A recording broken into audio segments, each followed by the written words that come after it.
Hi అండి అందరికీ. Evening అయితే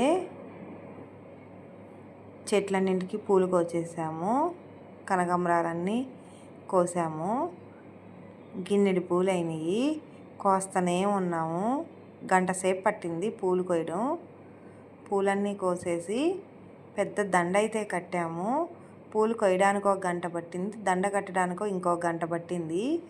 5ంటికి మొదలైతే 7 దాకా ఎవ్రీ వీక్ మా ఇంటికి వెళ్తాను కదా, అమ్మ వాళ్ళ ఇంటికి వెళ్ళినప్పుడల్లా పూలు కోస్తాను. మొత్తం గిన్నెడైతే అవుతాయి. మొత్తం పూలన్నీ కోసేసి మా అన్నయ్యకి అయితే పెద్ద దండ కడతాను.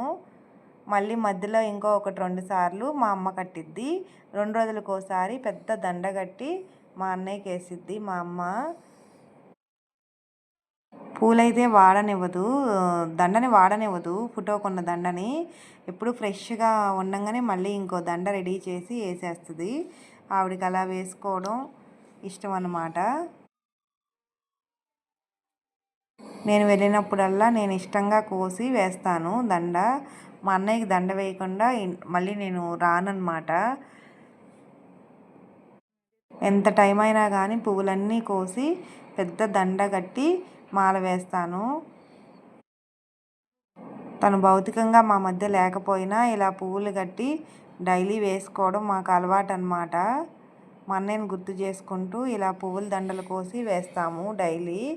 ఇంక వారం వారం నేను వేస్తాను, అమ్మ మధ్యలో 2-3 సార్లు వేస్తుంది. వారానికి 3-4 సార్లు దండలు మారుస్తాము.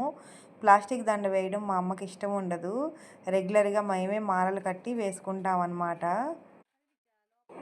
డైలీ అమ్మ అన్నయ్యకి ఎర్లీ మార్నింగ్ టిఫిన్ పెట్టేస్తుంది. ప్లేట్లో గోడ మీద పెట్టేస్తుంది అనమాట. ఆ రోజు ఏం టిఫిన్ చేస్తే ఆ టిఫిన్ పెట్టేస్తుంది, మంచినీళ్ళు పెడుతుంది. మధ్యాహ్నం మళ్ళీ అన్నం కలిపి ప్లేట్లో పెట్టి పెడుతుంది. 2 పూట్లా పెడుతుంది అనమాట. ఒక్కరోజు కూడా అన్నయ్యని పస్తు ఉంచదు. అలా చేయడం ఇంకా కొడుకుకు పెట్టుకున్నట్టు అట్లా పెట్టుకుంటుంది ఆవిడ. డైలీ కాకొచ్చి తినిద్ది, ఇంకా నా కొడుకు వచ్చి తిన్నాడు అనుకుంటుంది మా అమ్మ. అదే సంతృప్తి పడిద్ది.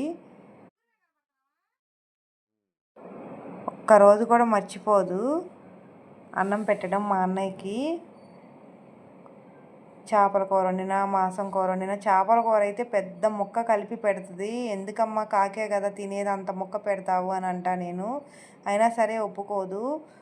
బాబు కూడా వచ్చి తింటున్నాడు అని అనిద్ది. ఆవిడ ప్రేమ అలా ఉంటుంది. ఏమో దండ వేశాడు.